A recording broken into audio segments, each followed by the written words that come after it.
Hello, my dear friends. Welcome to our YouTube channel, Study Mathematics and Science. Our YouTube channel name is changed from Made Study Easy.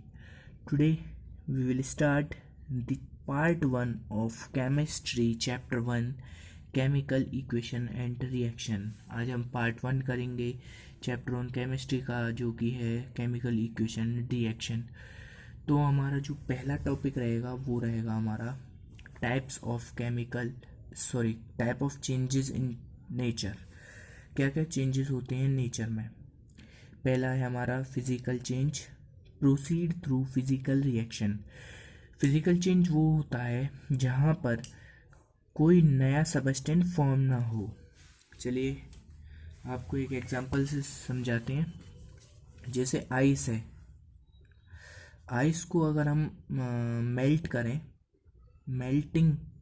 Melting process से melt करें तो उसका water बन जाता है। Ice water में change हुई, और अगर हम वाटर को फ्रीज कर दें फ्रीजिंग प्रोसेस से तो फिर वो आइस बन जाएगी। तो ये आइस वाटर ये प्रोसेस चलता रहेगा। इसमें कोई नया सबस्टेंस फॉर्म नहीं हुआ। यही आइस वाटर सेम ही सबस्टेंस है, इसमें कोई चेंज नहीं हुआ। तो ये कहलाएगा फिजिकल चेंज, इसको हम कहेंगे फिजिकल चेंज। अब हमारा सेकंड जो आता है वो आता है हमारा केमिकल चेंज। केमिकल चेंज वो होता है जिसमें न्यू सबस्टेंस फॉर्म होता है। New substance are formed with new properties. जैसे कि हम एग्जांपल लेते हैं, for example burning of paper को अगर हम बर्न करते हैं तो क्या होता है, जब हम जलाते हैं पेपर को तो उसकी राख बनती है, ऐश बनती है। अगर हम जलाते हैं तो ऐश बनती है, हीट या फ्लेम करते हैं उसको तो राख बनती है। तो इसमें बर्निंग ऑफ पेपर से राख बनी, तो इसमें नया सबस्टेंस फॉर्म होता है। और इसमें कोई भी सबस्टेंस फॉर्म नहीं होता, तो इसको कहते हैं हम, जिसमें कोई भी सबस्टेंस फॉर्म नहीं होता है उसको हम कहते हैं फिजिकल चेंज। और जिसमें नया सबस्टेंस फॉर्म होता है और न्यू प्रॉपर्टीज के साथ, वो होता है हमारा केमिकल चेंज। चलिए आगे बढ़ते हैं। और तीसरा है हमारा रेडियो एक्टिव चेंज क्या होता है, न्यूक्लियर रिएक्शंस जो होती हैं, ये जो न्यूक्लियर बॉम्ब्स जो होते हैं, हाइड्रोजन बॉम्ब्स जो आपने सुने होंगे, ये वो रिएक्शंस हैं, ये न्यू रेडियो एक्टिव चेंज, जिसमें यूरेनियम 235 यूज़ किया जाता है। अब हम पढ़ते हैं हमारे जो अगला टॉपिक है वो है हमारा केमिकल रिएक्शन क्या होती है। एक chemical reaction is a process which transform one or more substance into new substance. During chemical reaction new substance with new properties are formed.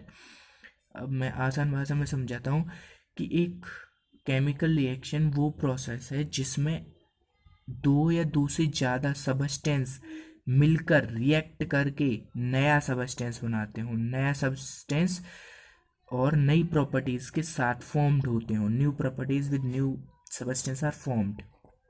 जैसे कि हम एग्जांपल लेंगे, for example Mg magnesium plus oxygen को, अगर हम magnesium को oxygen के presence में बर्न करेंगे तो हमें मिलेगा MgO, मैग्नीशियम ऑक्साइड मिलेगा।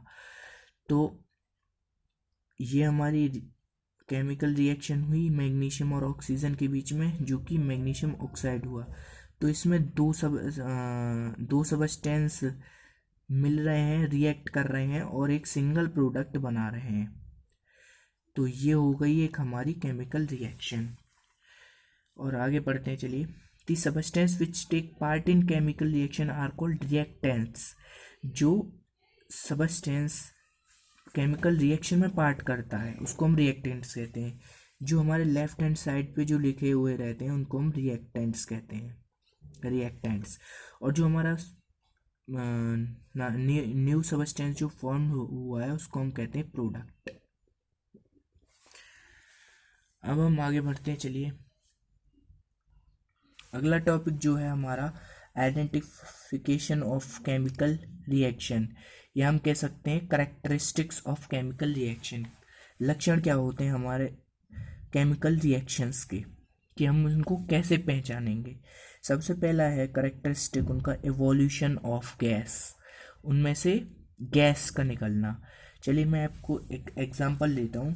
जब हम जिंक ग्रेनुअल्स को एक टेस्ट ट्यूब ले करके गेरते हैं उसमें, डालते हैं उसमें, और उसके ऊपर सल्फ्यूरिक एसिड गेरते हैं H2SO4 सल्फ्यूरिक एसिड डाइल्यूट, उसमें से एक गैस निकलती है। कौन सी गैस होती है वो होती है हाइड्रोजन गैस।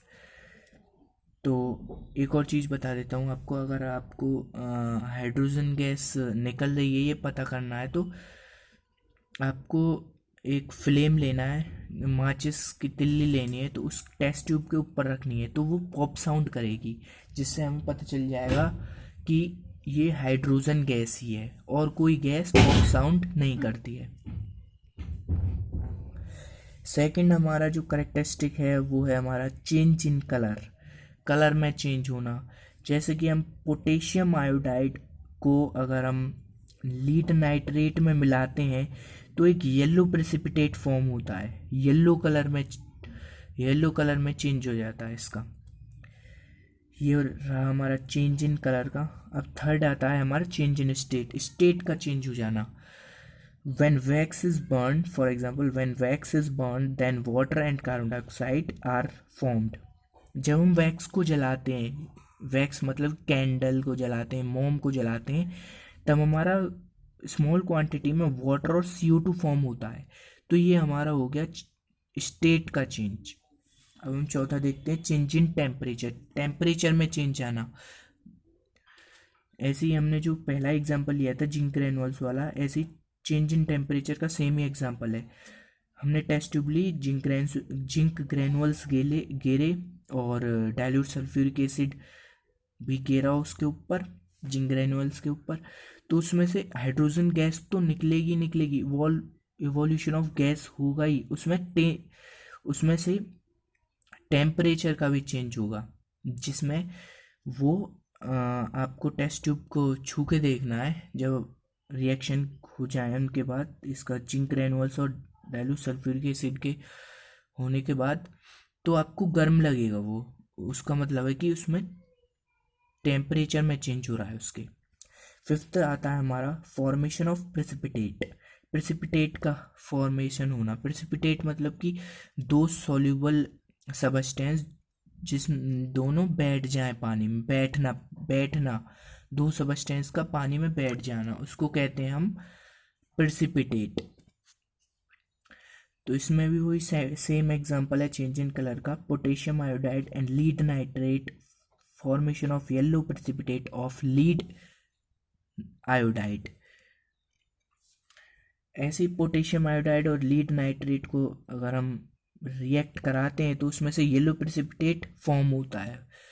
और अनदर एग्जांपल भी ले सकते हैं, जैसे कि हम बेरियम क्लोराइड और सोडियम सल्फेट को रिएक्ट कराते हैं तो एक मिल्की सबस्टेंस फॉर्म होता है। उसको 1-2 घंटे के बाद देखेंगे उस केमिकल रिएक्शन को, बेरियम क्लोराइड और सोडियम सल्फेट की, वो एकदम सेटल डाउन हो जाएगा। वो सबस्टेंस जो दोनों हैं, बेरियम क्लोराइड और सोडियम सल्फेट, वो सेटल डाउन हो जाएंगे, वो प्रेसिपिटेट बन जाएगा, वो नीचे बैठ जाएगा। आप करके देखिएगा। आज के लिए इतना ही पार्ट 1 में।